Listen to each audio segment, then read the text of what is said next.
Welcome to the Childcare Revolution Podcast, where we talk about all things childcare. Hi, my name is Tegan. Hi, I'm Patricia. And I'm Stephanie. We acknowledge the land we are meeting on is the traditional territory of many nations, including the Mississaugas of the Credit, the Anishinaabe, the Chippewa, the Haudenosaunee, and the Wendat peoples, and is now home to many diverse First Nations, Inuit, and Métis peoples. We also acknowledge that Toronto is covered by Treaty 13 with the Mississaugas of the Credit. Hi, and welcome to EC Honestly with Kayla and Lisa. Here we discuss the ups and downs of working in the field of early childhood education. So listen, hopefully learn, and enjoy. So before I begin, I would just like to acknowledge with gratitude that I am speaking to you from Port Moody, which is the unceded and traditional territory of the Coast Salish peoples, which includes the Quequitlam, Tsleil-Waututh, Squamish, and Stolo peoples. So today's a pretty special episode because we're doing a crossover with Tegan and Stephanie from the Childcare Revolution Podcast. Hi, everyone. So do you want to tell us a little bit about yourselves? Because you are both from Ontario. Yes, we are. So I'm Stephanie. I am a registered early childhood educator. I'm currently completing my Master's of Early Childhood Studies in Toronto at the Ryerson University. And I've been in the field for about 5 years doing supply work as well as full-time educating. And over the pandemic, me and Tegan and Patricia, who sadly is not here right now, started this podcast. Started the Childcare Revolution Podcast.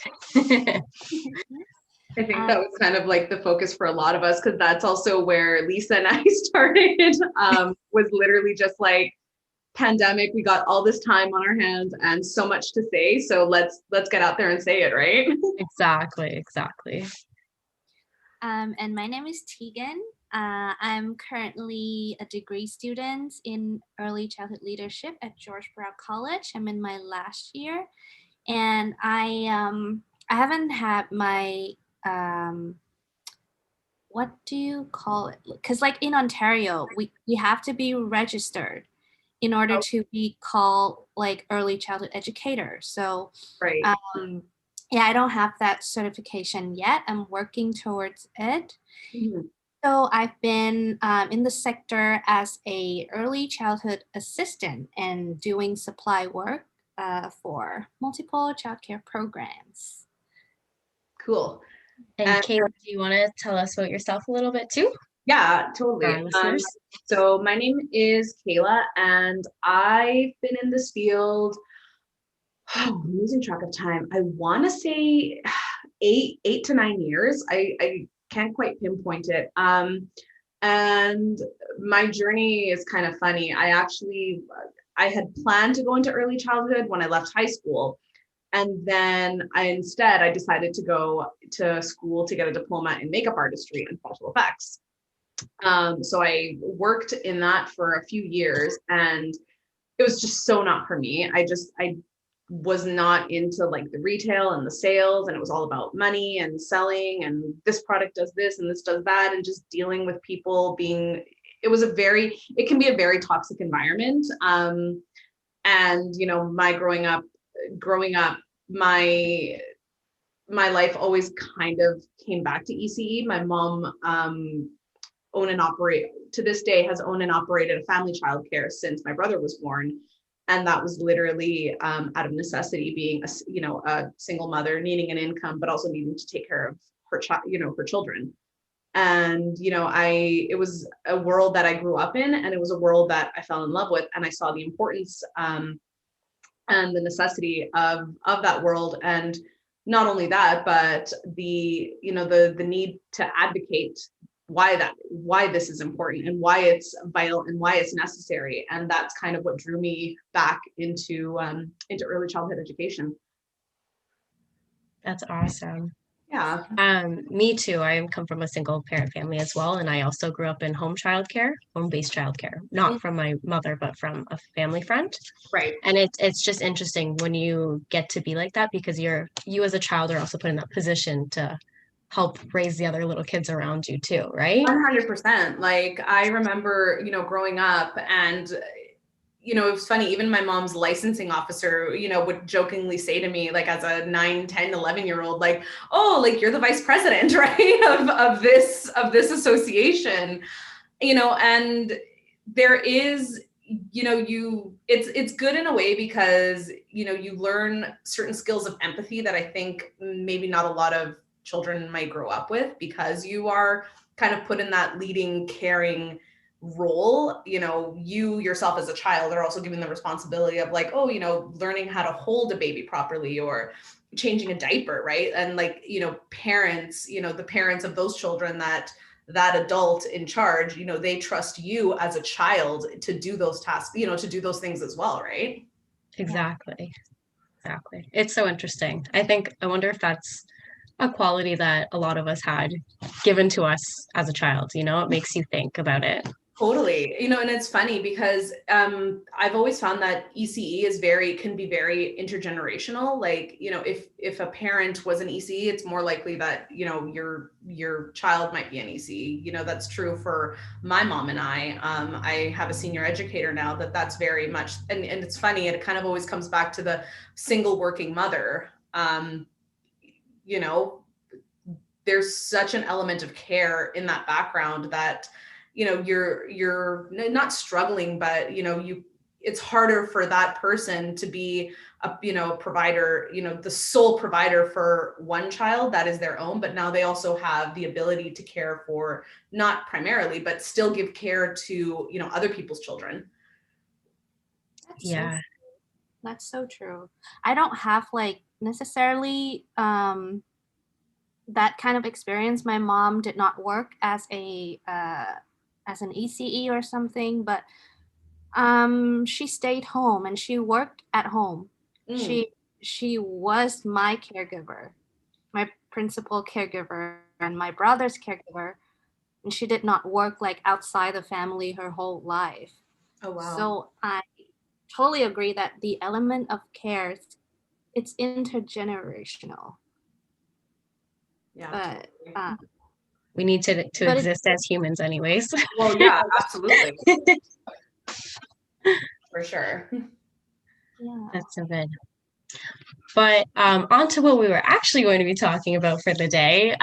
So we wanted to do a little bit of a cross episode, just discussing the differences provincially. So Kayla's from BC, and then we are from Ontario. So that's a pretty long distance away from each other. Like, what is it? Over like 2 days worth of driving? Yeah, like 4 provinces over. Yeah. 3 provinces over. You have to drive past many wheat fields to get to each other. Oh my goodness. I've never done the drive before. I've only flown to Alberta, so I didn't even reach BC. I actually went to Yoho, so that's like the very outer of it, not even in BC. Ontario. The furthest I've gone is Alberta, and that was a drive, driving to Calgary, and then we kept driving towards Drumheller, because even as a grown-up, I'm like the Ross Geller of women, right? I love dinosaurs. I don't know why I wasn't a paleontologist. So that's pretty interesting that neither of us have either seen anything of what BC is. Tegan, you do have a lot of experience now with policy work, right? I would say so. Yeah. Because I've done an internship at a Childcare Research Policy Research Institute. So that's where I learned a lot about the disparities of childcare policies across provinces and territories in Canada. Mm-hmm. Like there's fact no that federal mandate. It's literally it's by province and by territory. Mm-hmm. And it's really like depending on where you were born that you would get like what kind of quality in childcare, which is really concerning. Absolutely. like you're already at a disadvantage just by being born sometimes. Yeah. And that's kind of like the social injustice aspect. We, as Canadians, I think we always kind of, we look to our, neighbors to the south, and, you see that sort of, storm that's going on down there, and you're going, oh, thank God I'm a Canadian, not understanding that, like, yeah, we are better off than some other places, but that doesn't mean that it's the best. There's so much more that can still be improved. Yes. Definitely. That is so true. So yeah, that just brings us to looking into how we function a little differently than one another. Obviously, this does not cover all of our provinces and territories. We are only looking into 2 of them, but it will give us a little bit of insight, and hopefully we learn something new and you all learn something new too. For sure. So the first thing we want to go over is just the politics. So what's happening in BC versus what's happening in Ontario? What are the parties that are running these political parties that are running the provinces, and how does that influence early childhood education and care? Yeah. And I think one thing that, again, just needs to be driven, home is that whether we like it or not, in early childhood education, wow, can't talk today.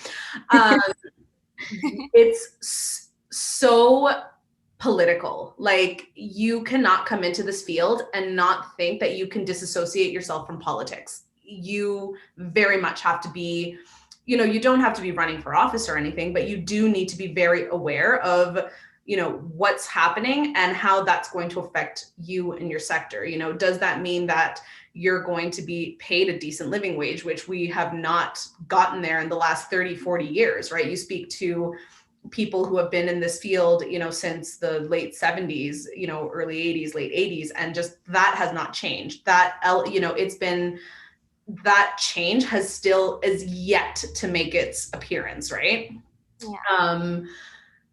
And you do your research, you look into the history of it, and it always comes back to politics, policies. Do we value childhood? Do we value childcare? Do we value the fact that education is not just from kindergarten to grade 12, and then maybe if you want to continue it as an adult, but it's very much, from birth and, until the day it's our time to make, the passing into the next life, or whatever your beliefs are, right? Like, education is an ongoing thing that is going to be very much part of your life from the day that you breathe your first breath. Even before that, like, it's all interconnected. Like, your family, if they're not getting that need of education or care, then how are they supposed to have you and be able to take care of you and educate you, and so on and so forth? And it just never ends. Yeah, it's never ending. Yeah, and that's very, and again, that's so based on politics and policies, right? Like, I spoke to this was when I was first started out in college. I worked in childcare, and the executive director there, I'm not going to say her name, just, for privacy reasons, if she doesn't want to be, called out or anything, but she's now since retired. She's very well known in the field of early childhood here in BC, more specifically in Vancouver, and she was talking about how when she first went into ECE, which I believe was in the mid to late 70s, it was an NDP government, and there were a lot of women who were very excited to go into the field because it looked promising. It looked like an exciting field. It looked like something that was going to be worthwhile and, taken not only seriously, but respected as something that was, as important as having police officers or, other respected sectors in society. And, then I'm not sure about I'm not 100% sure about the facts of history, but then, that party went out of power and everything just kind of slowly started spiraling downhill. And this once field that was going to be so promising for all these young women was, that was no longer the case. There's no words for how fast something can change. Yeah. Like, even for us, just looking at so for us, early childhood education and care is under the Ministry of Education. So looking at that and looking at our ministers of education, how often it flip-flops from, I don't think we've had, I can't exactly put my finger on it, but I don't think we've had NDP, but how much it flip-flops from liberal conservative. Right. And they're only in there for like maybe 1 to 3 years as a minister. So there's no consistency in who's operating these programs for early childhood education. Yeah, and I think that's a vast difference right there, between Ontario and BC. You're saying that in Ontario, early childhood is under the Ministry of Education. Well, in BC, I think we are one of the last, or one of the last 2 or whatever provinces that is not under the BC Ministry of Education. We are actually under the BC Ministry of, what's it called? The Ministry of Family. Child, oh God, I can't even, Child and Family Development. That's what it is. Yeah. And when you're talking about that, the Ministry of Children and Family Development, that looks after, yes, childcare, but it also looks after, Indigenous child and family development, adoption, fostering, youth justice, protecting children, youth and family services. So that's, immediately you're sort of put under that, not necessarily seen as education and care, but more like a social service. Right. Mm-hmm. You know what I mean? And I mean, like, yes, in certain communities, that's very much where ECEs, they kind of play both, they kind of wear both titles, where they are, there to serve, the education purpose that, we've all gone to school with for that community. But at the same time, understanding that, for certain communities, there is a certain level of social work, for lack of better words, that, you do kind of have to provide and give, right? But, when you are all under the title of being this social service, then that kind of, I feel kind of nails back on the head that it's kind of coming back to this glorified babysitting service, right? Like, it's, Mm-hmm. You're not seen as an educator. You are basically under this umbrella that's there to be the glorified babysitter. Exactly. Like, it's just thinking about it, and when you brought up schooling, it's just this huge disconnect from what we are being taught. And I think provincially, and if anybody disagrees with this, I think we're all pretty much taught the same thing. So we're taught to be researchers and educators, and all obviously taking care of the care sector as well. Yeah. But we have a lot of focus on like theoretical frameworks, child development, reconceptualizing early childhood education and care. And then when you go to the actual program, sometimes it's not, you're not getting that from your education. No, not at all.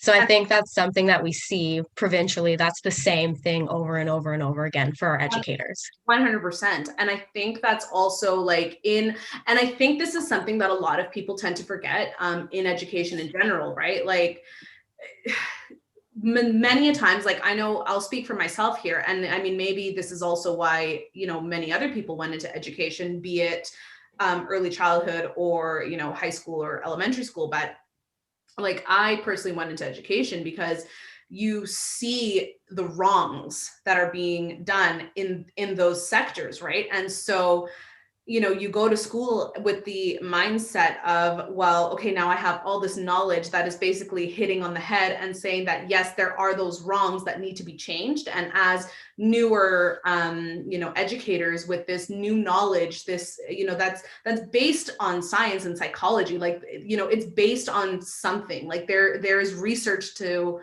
back up why we're making these changes and why these changes are good. But, then going into the field and trying to find a place trying to find a workplace that is not only going to value that, you are somebody new coming in with new education, with all this new learning and all these new ideas, but that is going to actually advocate for those changes. Because, as young ECEs, I think many of us have had this experience, coming in with these new ideas, with this new knowledge that you want to implement, and you want to do speaking to other early childhood educators who've been in the field for, 20 plus years, and challenging you as to why do you dare change this system that has been running like this for X amount of years? The idea of why change it if it's not broken? Well, not understanding that it is extremely broken, and that's why we need to change it. You know what I mean? I don't even know if broken's a word for it. It's like, for us as educators, it's like non-existent, I think. Like, we just feel like there's nothing there. Everyone else is like, but I can send my child to daycare or childcare, whatever people feel like calling it at that point in time. And those are very few people that can do that. And we don't get to see it for everybody. Totally. And like, it's not something that is accessible to everyone when it should be, and again, I think even here in BC, just making that change from being under a ministry that is more, again, kind of goes more into the social services versus the education, right? Like, immediately, and this is something that I never really thought about until it was kind of presented to me, and I had to do a lot of self-reflection, was, we don't shame people for sending their children to school, elementary, high school, regardless of employment, right? We just see it as something that children should do because it is beneficial for them. But we don't see that when we're talking about childcare. If a mother's on mat leave, or if there's a parent is unemployed, but they still choose to bring their child to childcare, there is an element of shame that they face because, and it's multifactorial, right? Like, and a lot of the times it's because there's no space. Like, there are no spaces for these children, to be going to childcare, right? So when you have somebody who, is using childcare for the purpose that it's there for, right? Like, for the education factor of their child, they're met with an element of shame because that spot could have gone to somebody who actually needs it. Exactly. Yeah. Or even just thinking of the Harper federal campaign when they were getting rid of the national childcare system, and it was parents have the right to raise their children the way they want to, and that was their biggest thing. Campaign slogan. Yeah, always that excuse. Yeah. Not understanding, like, well, then that also means that parents should have access to quality childcare because it's serving the education of the child. Yeah, exactly. And the choice of the parents. If the parents don't have a choice, then it's not a choice. And it's really stupid, like, how it always comes back to, like, it's the parents' right. It's the parents' right. Okay, that's great. Like, yes, families should have options. We're not saying that that's not a good thing, but you're masking these options. The real intention of what you're wanting to do is literally come back to this idea of forcing women back into the home to raise children. Exactly. Like, that's literally what it's coming back to. Men should be out there working and women should be homemakers. And while that may work for some families, and if it does work for some families, that's wonderful. And you should do that if that's what's going to work for you. Don't force me to do it if that's not what I want, or if that's not what's going to work for me. Yeah. And again, that's basic feminism. Don't force me to do something I don't want to do.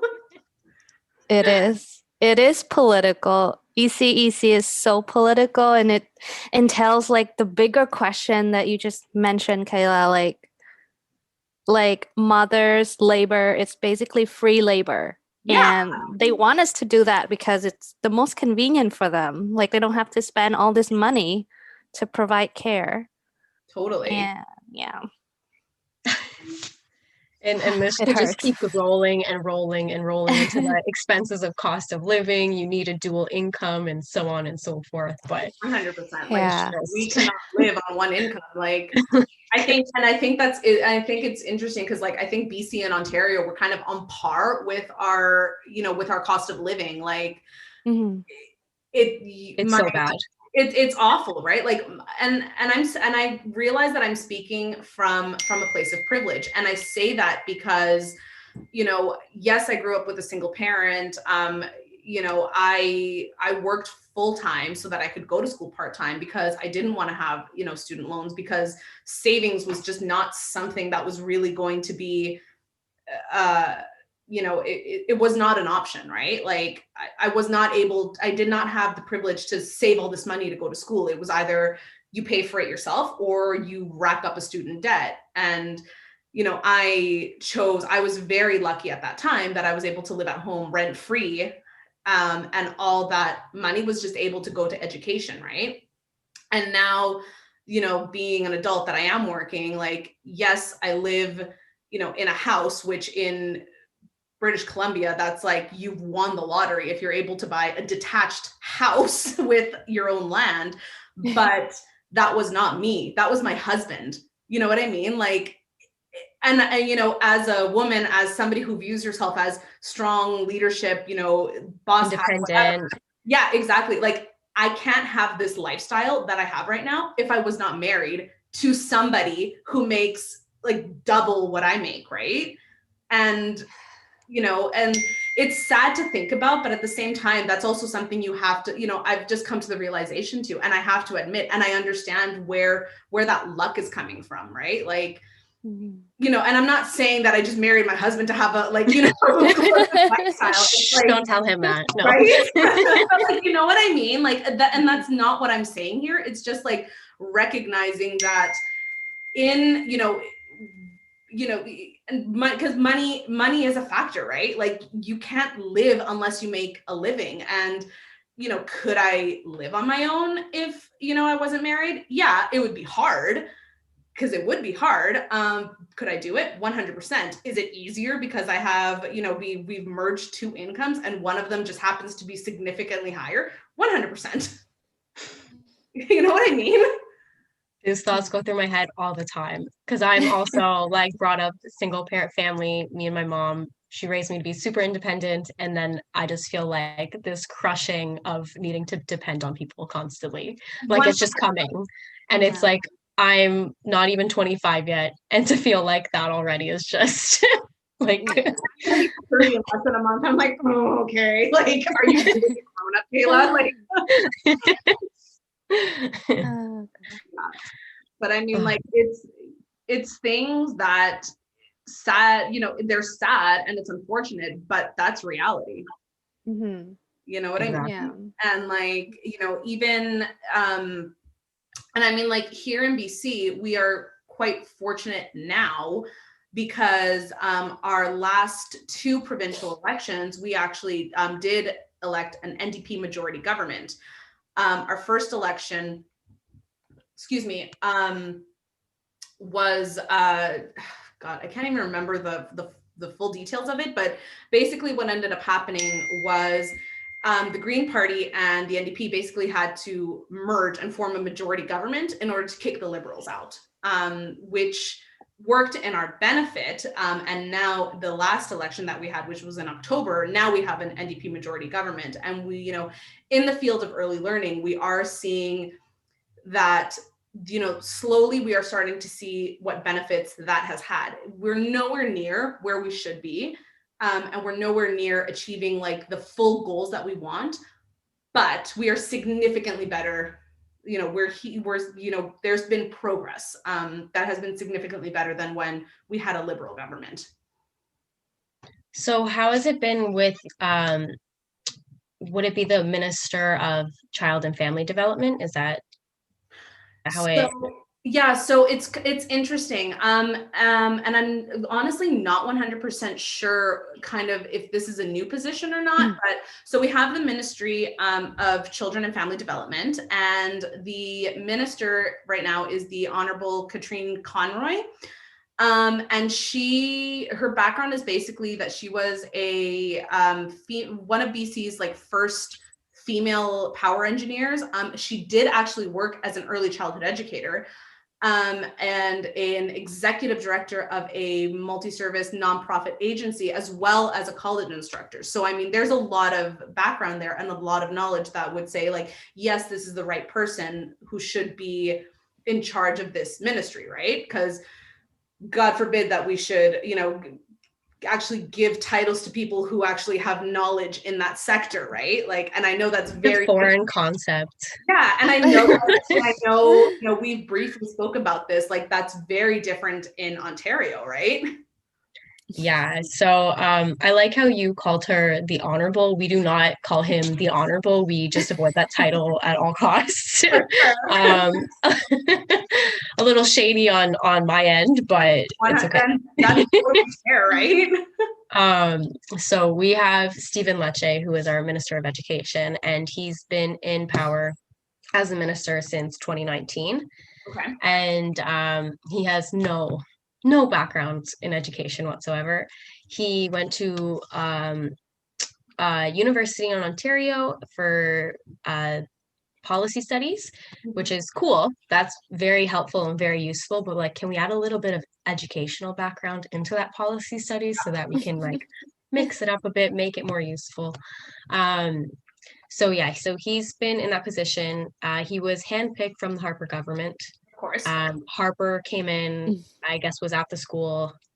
This is from a site that I got. I can link it later.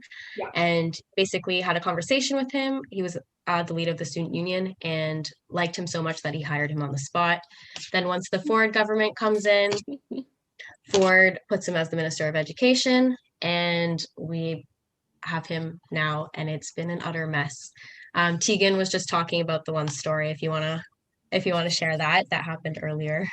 Yeah, it was pretty infamous of him. So it happened recently, like January 2020. Okay. If you have heard about like the full day kindergarten team in Ontario, so we have a partnership between a kindergarten teacher and a designated early childhood educator, working together in a kindergarten classroom. And in one of his interview, he referred to the team as having one early childhood assistant and one teacher. Okay, buddy. Like, no, that's not the same. That just proves like how knowledgeable he is. Absolutely. About.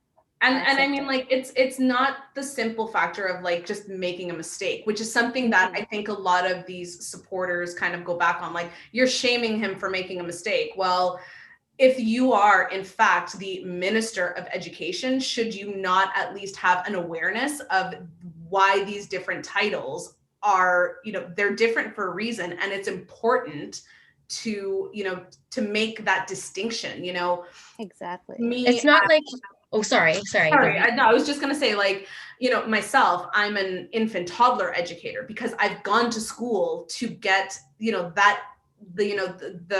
that little bit more knowledge to say that I know how to work specifically with infants and toddlers, right? Mm-hmm. You're not going to compare me to an an ECE assistant.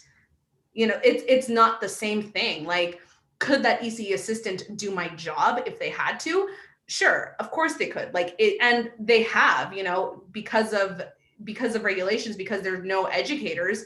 Many a times we've had to hire people with less than qualifications because we're in desperate need to just have somebody be there in the classroom to, to fill licensing requirements. And that's a whole other can of worms, right? But under no circumstances are we going to say that these two people are equal, because it's not. No, it's not. Like, even for us, we literally only have 3 roles in the educating system. So I could be wrong, but we have our teachers, we have our ECEs, and we have our ECAs. Right. There's literally three people or types of positions, and it's not that hard. Like, for instance, I think in Manitoba, they have like ECE 1s, ECE 2s, ECE 3s.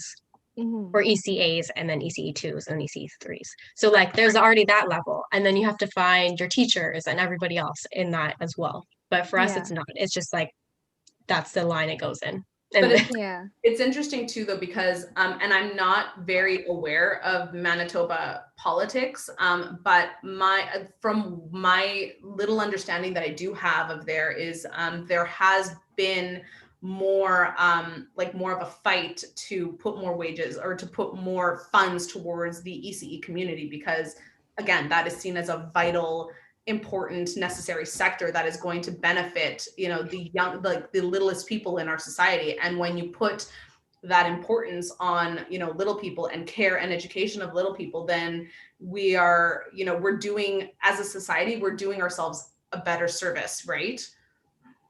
Exactly. Yes. Like it's just the undervaluedness of our profession it's exhausting. It is 100%.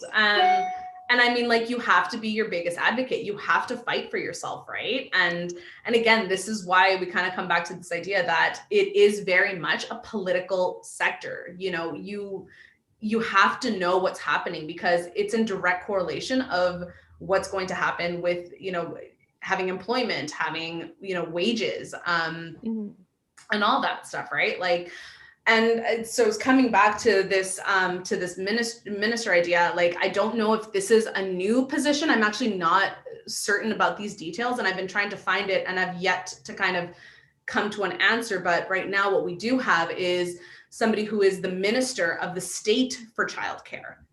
And her name is Katrina Chen, and she was sworn in July 2017, if I'm not mistaken. And she actually served as a trustee on one of the municipalities here, Burnaby, as one of the Board of Education. And she's worked in, I think, provincial and federal offices for like 10 years.